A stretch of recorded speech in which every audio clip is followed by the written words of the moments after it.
जनहित कक्षाचे जिल्हा संघटक राजेंद्र निकम सरांना विनंती करतो की त्यांनी आपले मनोगत व्यक्त करायचे आहे।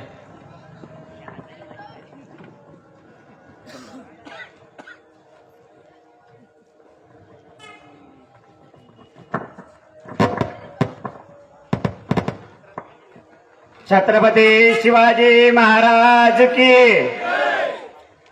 महाराष्ट्र नवनिर्माण सेनेचा, सन्माननीय राजसाहेब ठाकरे यांचा जय श्रीराम। सन्माननीय व्यासपीठ, महाराष्ट्राचे आराध्य दैवत छत्रपती शिवाजी महाराज, भारतीय घटनेचे शिल्पकार डॉक्टर बाबासाहेब आंबेडकर,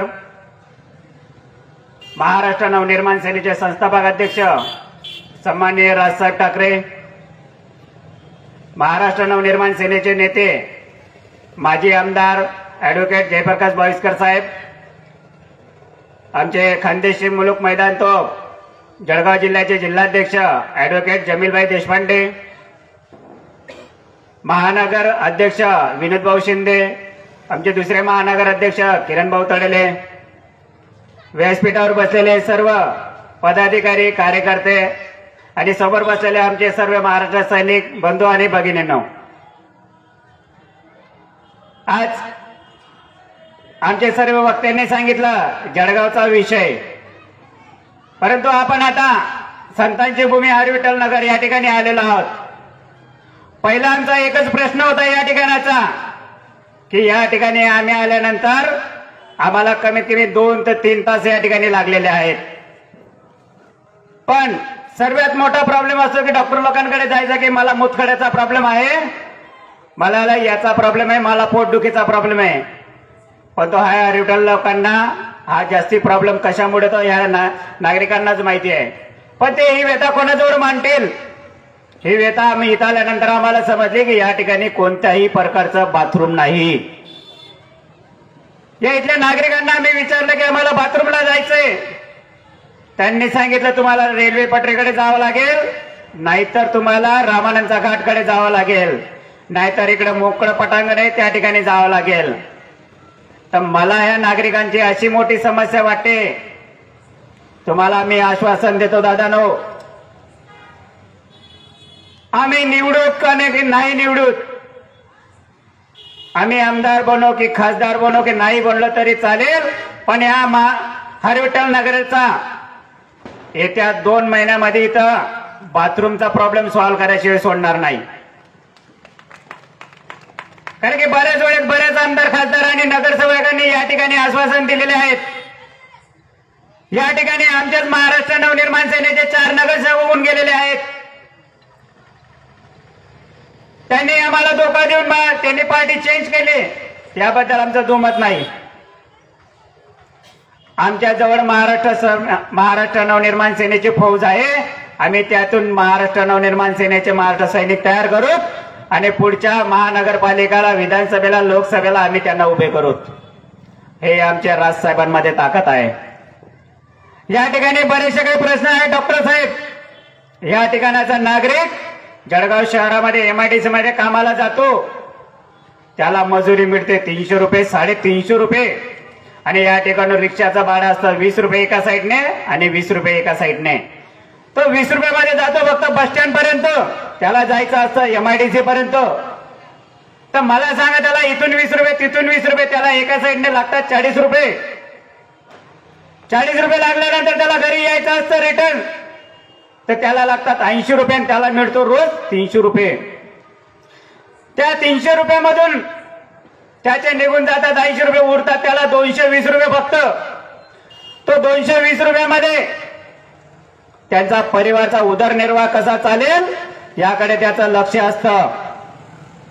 तर त्यासाठी मित्रांनो, आपण हरविठ्ठल नगरवासियांनी प्रत्येक कामगार युनियनला जाऊन, ज्या ठिकाणी कामगारांचे नियम असतात, तुम्ही MIDC मध्ये जातात, एकही कंपनी कामगारांच्या नियमाप्रमाणे चालत नाही।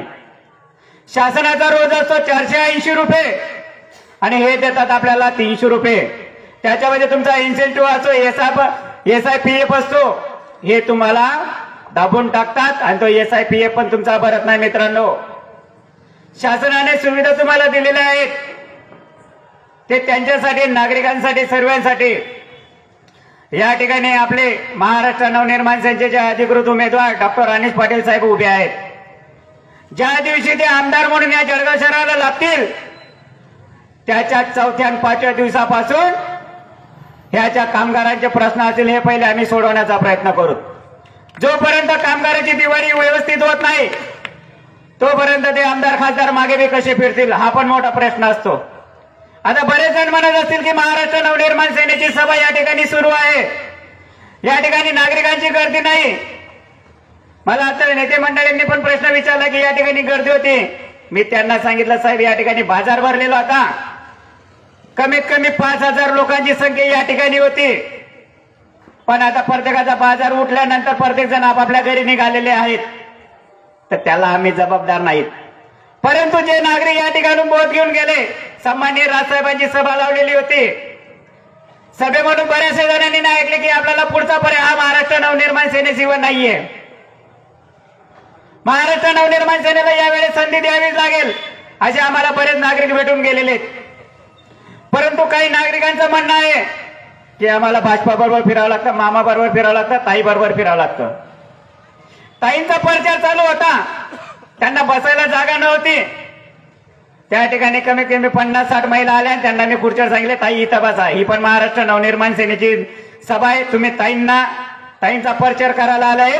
पण प्रचार झाल्यानंतर महाराष्ट्र नवनिर्माण सेना ज्या दिवशी मतदान असेल तुम्ही आम्हाला मतदान करा. दादा नक्की आम्ही आपल्यालाच मतदान करू.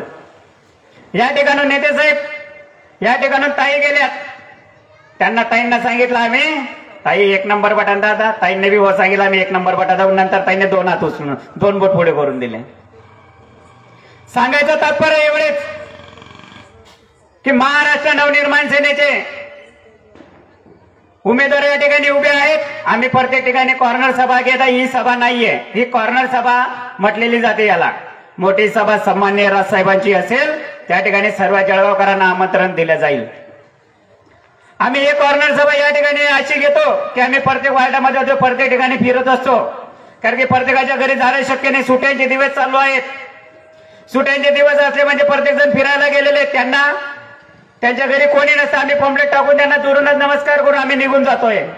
परंतु या ठिकाणी आता आम्ही साऊंड सिस्टम लावलेली, या माध्यमातून त्यांच्या घरापर्यंत आवाज येईल, त्यांना समजेल की महाराष्ट्र नवनिर्माण सेनेचे पदाधिकारी कार्यकर्ते आमच्या घरापर्यंत येऊन गेलेले आहेत.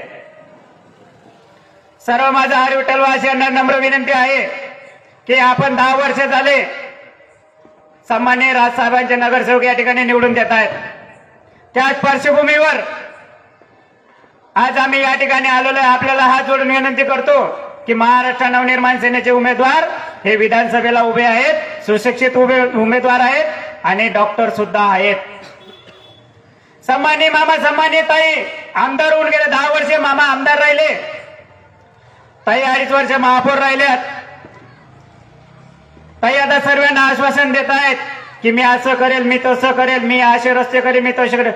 मॅडम ताई, आपण 2.5 वर्ष महापौर होतात, आपण 2.5 वर्षात काम करू नाही शकले तर तुम्हाला आमदारकीची संधी आम्ही कशी द्यायची, असे बरेचसे नागरिक आम्हाला बोलून जात आहेत.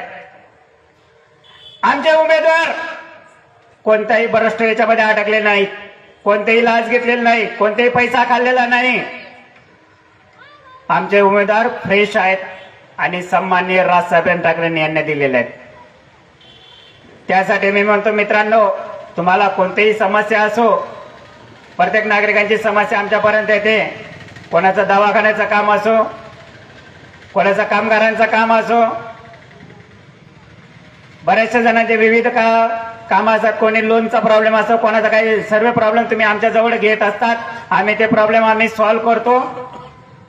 आमची सत्ता नसताना सुद्धा आम्ही एवढे प्रॉब्लेम सॉल्व्ह करत असतो. आमचे सत्ता आल्यानंतर आम्ही किती प्रॉब्लेम सॉल्व्ह करू याची आम्ही गवाही देतो. दादा वक्त्यांना बोलायचं आहे, मी जास्त वेळ नाही घेणार. पण आमचे उमेदवार डॉक्टर अनुज पाटील साहेब यांचं निशाणे आहे रेल्वे इंजिन, अनुक्रमानिका नंबर 1, अनुक्रमानिका 1 नंबर समोरील बटन दाबून डॉक्टर अनुज दादांना विजयी करायचं. एवढंच सांगतो, थांबतो. जय हिंद, जय महाराष्ट्र.